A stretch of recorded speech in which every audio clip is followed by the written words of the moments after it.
ومنهم من ينتظر وما بدلوا تبدیلا. صدق الله العلی العظیم. آیت الله سید ابراهیم رئیسی خادم الرضا علیه السلام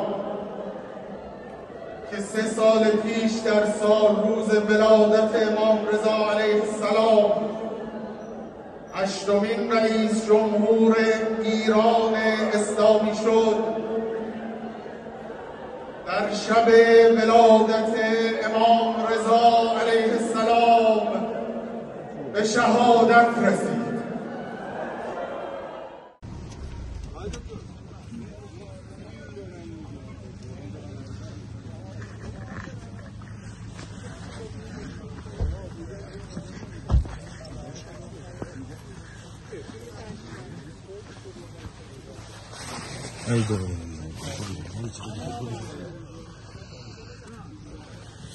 Kami